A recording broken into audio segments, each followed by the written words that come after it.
Claudia is from grade 11 who will be giving us a speech about confidence.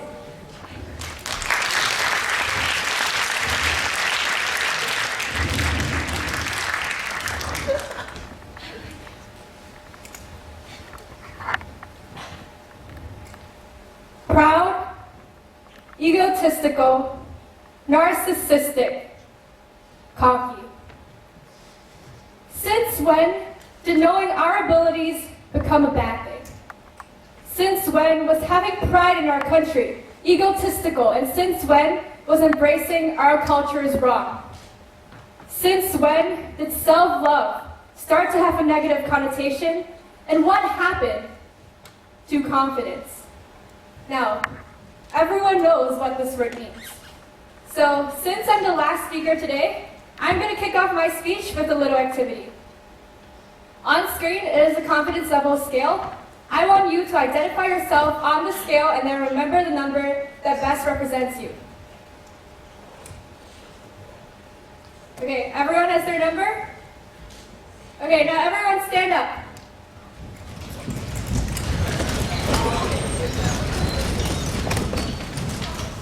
When I call your number, I want you to sit down.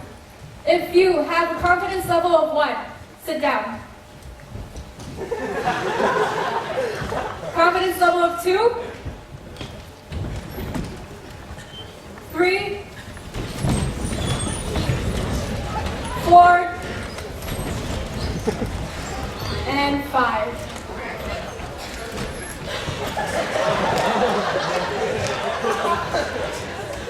Okay, now, were people actually honest about that?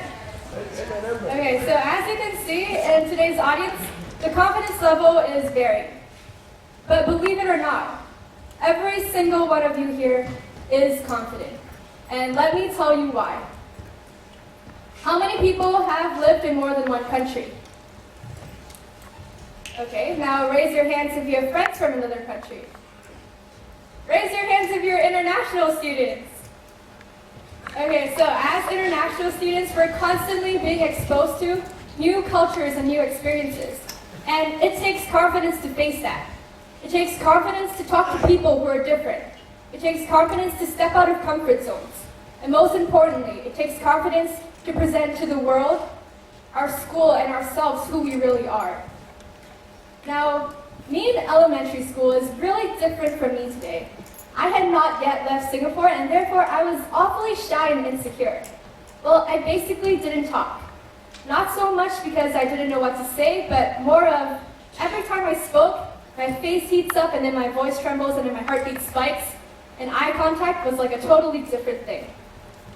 And even if you were my best friend sitting next to me on the bus, I probably still wouldn't talk to you.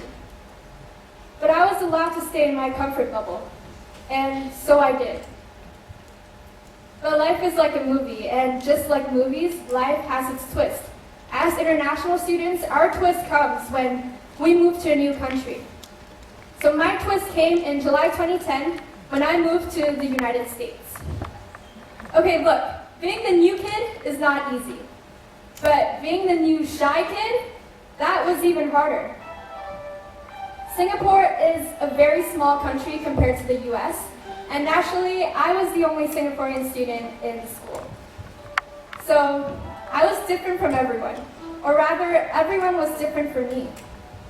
And I had two options, to have no friends, or to break out of my comfort bubble into the scary, unfamiliar world. Now, what would you have chosen?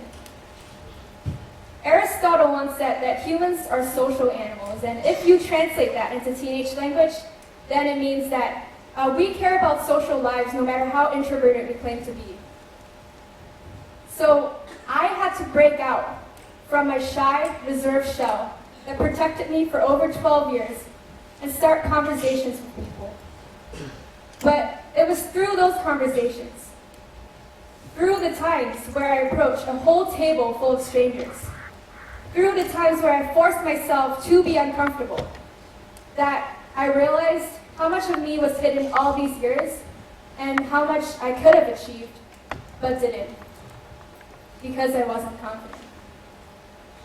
Now that's when I began to learn that confidence is a skill Confidence can be trained, and in fact, today I'm going to teach you a few little pointers on how to be more confident.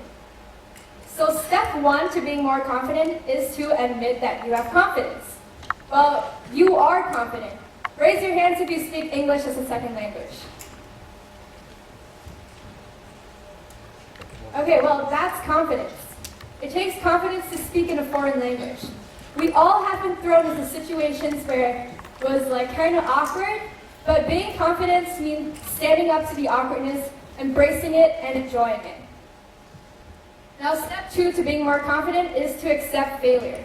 J.K. Rowling once said that it is impossible to live without failing at something unless you live so cautiously that you might as well not have lived at all, in which case you have failed by default. Now, J.K. Rowling is one of the most renowned authors today. She took her books to 12 publishing houses, each one rejecting her after the next. And in fact, it was not until the 13th publishing house that she finally succeeded. She didn't let failures hold her back from achieving her dreams, and she had enough confidence to persevere. We all have heard things like, we're not good enough, not up to the standards. Things like, you can't do this, or who do you think you are, and why do you think so highly of yourself? The reason why so many people are self-conscious, the reason why 65% of teens don't have self-confidence is because people tell them that they can't do it. But don't let people who don't even know you, hold you back from achieving your dreams. Now, the third step to being more confident is to embrace your identity. Now, here's an illusion for all the biology students out there. An international community is like a cell.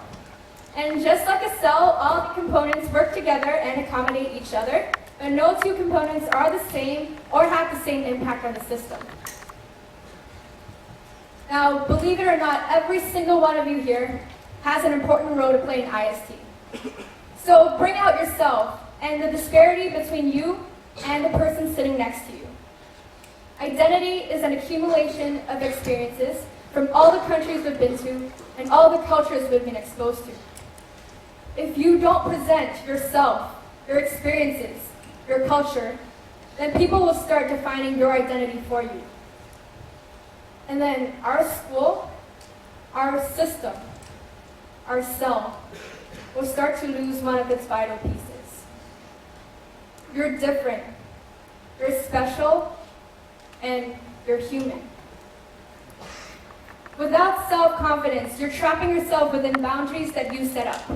The speakers today all have the self-confidence to defend their beliefs, and you do too. So stand up.